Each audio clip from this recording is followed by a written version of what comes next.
Sud Radio, le grand matin week-end, l'info Éco Plus, Didier Testo. Fondateur de la Bourse et la Vie TV. Bonjour Didier. Bonjour Laurence. Alors ce matin, ce premier jour de la nouvelle année, vous commencez par nous parler du transport aérien en cette période de vacances, de fin de vacances. Les consommateurs ont déjà constaté des changements, hein. Oui, alors c'était le Wall Street Journal qui avait enquêté sur ce sujet et une conclusion, les tarifs aériens sont exorbitants, les dirigeants des compagnies aériennes s'attendent à ce qu'il le reste. Alors flambée des coûts du carburant, de la main-d'œuvre, des livraisons d'avions qui sont retardées, qui empêchent d'ajouter de nouveaux vols lorsque les clients veulent justement prendre ce moyen de transport. Aux États-Unis, bien le prix des billets d'avion fait un bond de 43% en septembre par rapport à septembre 2021.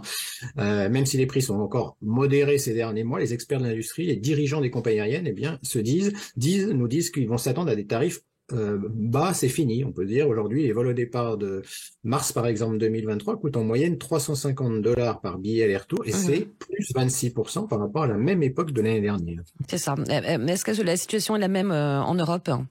Alors, on peut le dire, les prix grimpent aussi, du côté du discounter Ryanair, par exemple, la plus grande compagnie aérienne d'Europe. En nombre de passagers, l'augmentation, c'est 14% du prix du billet sur son réseau court courrier. Et puis, le directeur financier de Ryanair a dit, il y a un changement structurel de la capacité en Europe au cours des 2 dernières années. Alors, selon lui, l'époque des tarifs, vous savez, à 9,99 € ou 9,98 $ est probablement révolue. Les tarifs les plus élevés pour l'instant n'ont pas encore dissuadé les clients, mais la hausse des prix, on le sait, la nourriture ou l'énergie, d'autres biens pourraient réduire les économies que les gens utilisent pour voyager. Et donc, peut-être, ça sera un peu plus compliqué dans les mois qui viennent. C'est ça. Est-ce qu'on peut prévoir une amélioration malgré tout ? Alors, un certain soulagement à mesure, bien sûr, que les compagnies aériennes vont rétablir leur capacité, même si c'est un peu plus lent que prévu, mais les pénuries de pilotes aussi, les pénuries de livraison d'avions, que ce soit Boeing ou Airbus, saturation du contrôle aérien, il y a encore beaucoup de contraintes sur l'infrastructure. Les aéroports, par exemple, de Toronto, Schiphol, Londres ou Sydney, étaient confrontés à des pénuries de main-d'œuvre. On a eu ça aussi en France. Il y a de nombreux postes vacants dans les aéroports, les prestataires de services, les contrôles de sécurité. Je pense qu'il y a une conclusion. Il va falloir être malin, je parle pour les consommateurs, pour trouver les bons plans si on prend l'avion en 2023. Ouais, ça va être malin. Alors on le sait, Didier, l'année 2022 a été placée sous le coup des crises pour les marchés financiers. Qu'est-ce qu'on peut attendre de 2023 ?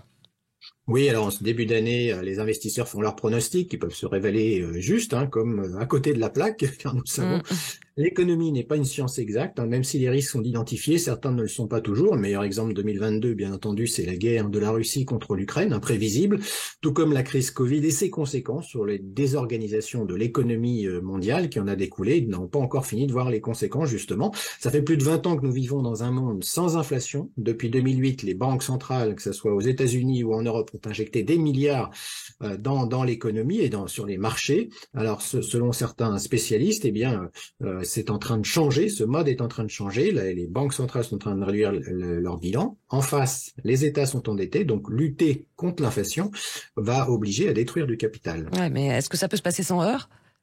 Alors c'est le pari de nombreux investisseurs qui n'ont qu'un seul dieu, on va dire la Réserve fédérale américaine ou la Banque centrale. En Europe, c'est un peu le doudou des investisseurs. S'ils perdent leur doudou, c'est la crise.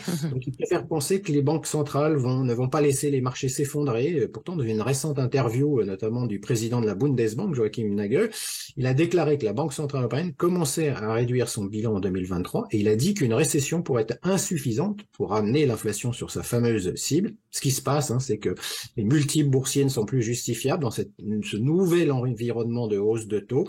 La Fed, aussi la BCE, la Banque d'Angleterre, ont rappelé aux investisseurs la réalité. Ils vont continuer ces hausses de taux et ils vont continuer encore longtemps, peut-être plus que ce que aujourd'hui le souhaitent les investisseurs ou en tout cas le prévoient les investisseurs. Ouais, c'est ça. Alors autre question clé pour cette nouvelle année 2023, comment l'économie chinoise va-t-elle se porter ? C'est la question. Oui, alors c'est vrai que c'est pas facile d'y voir clair de ce côté-là. C'est pas une science exacte. Covid-0, on l'a vu, elle a commencé à évoluer. La Chine connaîtra-t-elle un rebond conjoncturel justement grâce à la levée de sa politique zéro Covid ? Est-ce qu'elle va recommencer à retrouver son poids dans l'économie mondiale avec les matières premières, mais aussi de cette mondialisation qui a heurté de l'après-Covid ? Ce monteur de la désinflation va revenir dans le jeu économique, c'est en tout cas la prévision de certains, mais il y a encore beaucoup d'incertitudes et surtout ce qui se passe en Chine. Bien sûr, on parlait des sujets de taux d'intérêt, mais il y a la crise immobilière aussi, toujours en cours, l'épidémie. Plusieurs informations récentes prédisent notamment une recrudescence des cas Covid en 2023, donc pour l'instant, pas évident d'y voir clair. Ouais. Mais cela, à mon avis, c'est plus que sûr, le sujet inflation va rester au cœur des interrogations cette année. Oui, clairement, les consommateurs qui nous écoutent le voient au quotidien dans leurs courses, les tickets baissent pas, ou ils ont même pu voir effectivement dans certains distributeurs ne pas mettre en rayon des produits parce que les coûts ont augmenté et les distributeurs se disent je ne vais pas vendre aux consommateurs. C'est le sujet bien sûr de 2023, le refinancement des dettes des États. Filé avec cette hausse des taux d'intérêt, il va falloir surveiller les États endettés. L'inflation, c'est clairement l'obsession des banques centrales qui n'avaient pas réagi initialement. Alors, il ne faut pas se cacher. On a vu entre le point haut et le point bas de 2022, par exemple, si on prend l'indice S&P 500, qui est un indice large américain, il y a eu un vrai crack sur les actions. Alors, il y a eu des sociétés qui s'en sont bien sorties. C'est le paradoxe de 2022, le pétrole, les sociétés de sécurité ou d'armement, mais des sociétés endettées, elles, sont très mal aujourd'hui. Ouais, voilà. Le nouveau monde, c'est pas pour maintenant encore.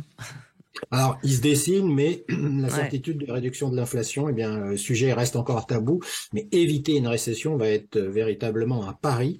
C'est pas du tout évident que, effectivement, avec ce nouveau schéma qui se dessine, cette hausse des taux d'intérêt, ce pari d'éviter la récession, que ce soit aux États-Unis et en Europe, soit possible. Bonne année quand même, Allez. L'info Éco Plus avec Didier Testo, fondateur de la Bourse à la Vie TV. Merci beaucoup Didier. Au week-end prochain. Merci.